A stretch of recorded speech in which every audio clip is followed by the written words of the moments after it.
How many gigs did we play here? At least 5, I think, because we once did a month-long residency, and we played every Saturday for a month. It was actually the first place we played as Franz Ferdinand, because we needed a name for the poster. Yeah, Lucy's poster. You are the latest contender. You are the one to remember. You are the villain who sends her.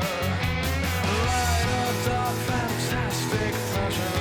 I know that you will surrender. I know that you will surrender. I want this fantastic passion. We'll have fantastic passion. The way we were socialising at the time, the way we met, and the 4 of us kind of came together, we would do most of our socialising at nightclubs, and that was a big part of it, I think, because that was more exciting. And we formed the band. The very first gig we played was it was an art opening that our friends were staging, but essentially it was a party. So we were a party band. So you die.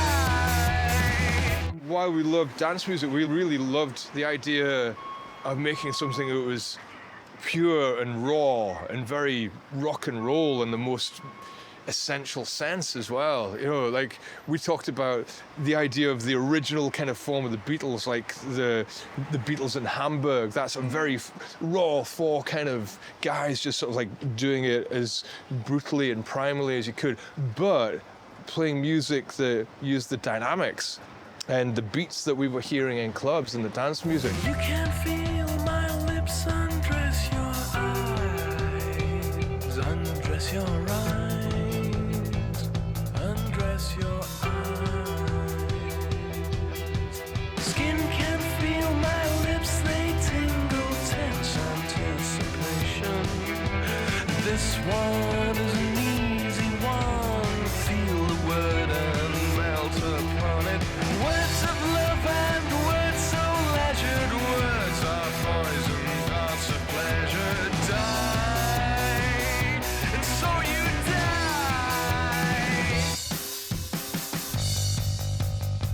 This is the Art School Union, where I was a student in the painting department. I'd have my lunch in here every day, and we'd socialise here a lot because there was club nights on here and upstairs, and it was cheap. And there was a little stage just there that we played, like maybe our 5th gig, I want to say, on.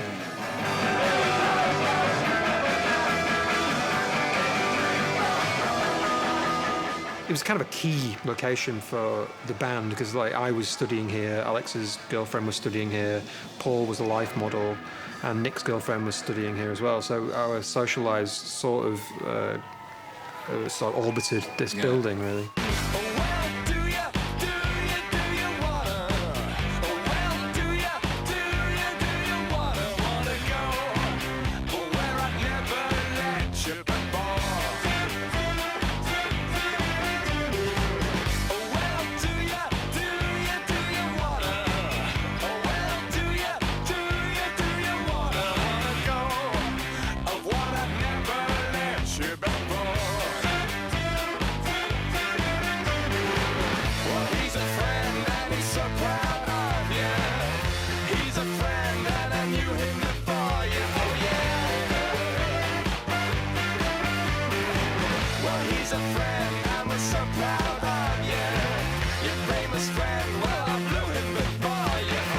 At the end of 2004, we played a big show in Glasgow.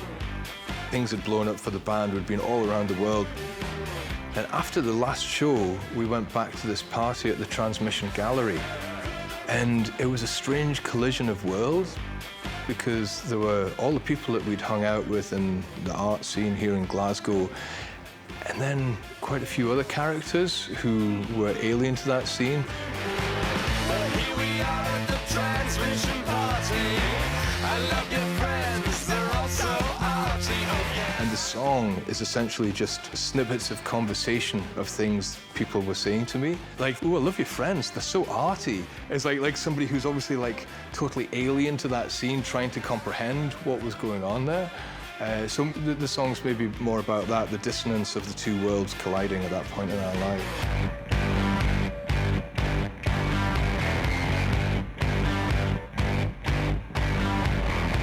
For For us as a band, the lyric has to do two things. It has to work on an extremely shallow level, like an immediate level where you just hear it and it's catchy and it's hooky.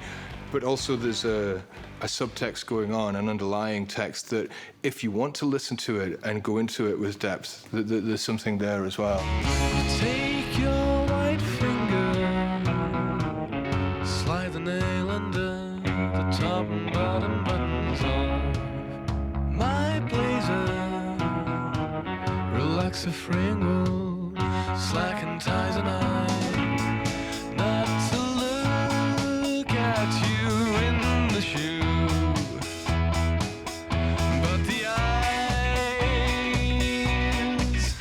find the eyes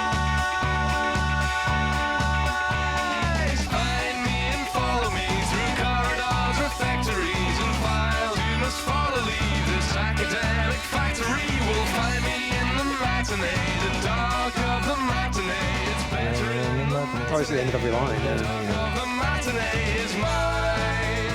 Yes, it's mine.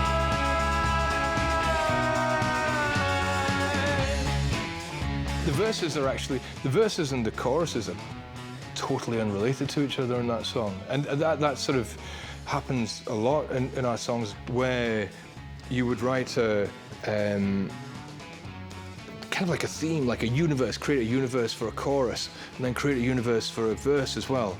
Jam them together. And when you listen to the song, you don't question it at all. So I'm on BBC tonight. It's just like these stories, and like, it's kind of like you immediately jump. It's like a jump cut in a film. It's like kind of like you jump between locations, What I made is unclear now. and somehow your brain puts them together to make sense, but they're not a continuous story. Take me out. Take Me Out. The inspiration was the film Enemy of the Gates. Yeah, Jude Law and Good film.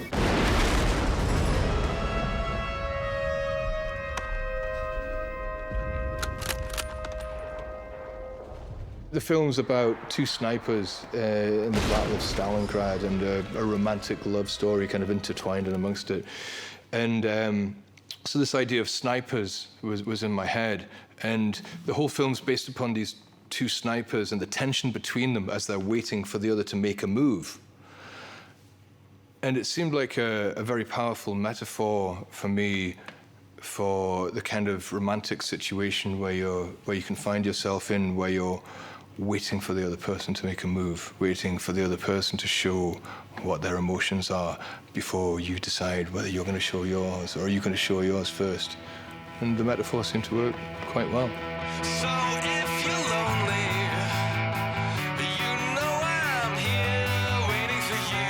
I'm just a crosshair. We wrote it with two acoustic guitars and a Yamaha keyboard. You know those the kind of things you get for Christmas when you're 12 or something like that, and it's got the auto accompaniment thing. And I remember we wrote it to the bluegrass accompaniment setting.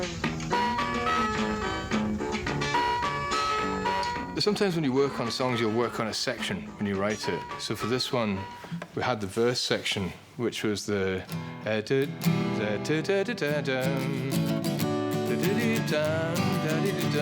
which is kind of like this nice sort of upbeat verse. And then we had what was the chorus.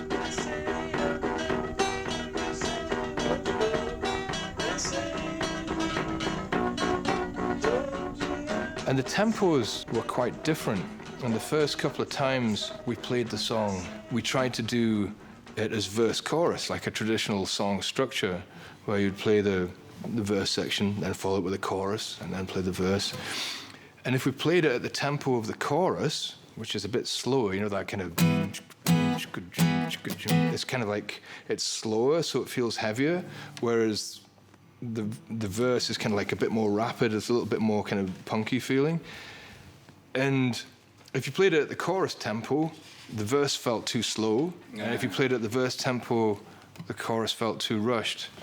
And then one day I kind of thought, oh, why don't we just take all of the verses and play them at the beginning of the song and then just slow it down and then play all the choruses one after the other. So like you've got the I know I won't be leaving here. that bit there, we took that and slowed it down and changed the chords underneath it, so that became the I won't be leaving here. It's just a little bit of that chord on the verse for different chords.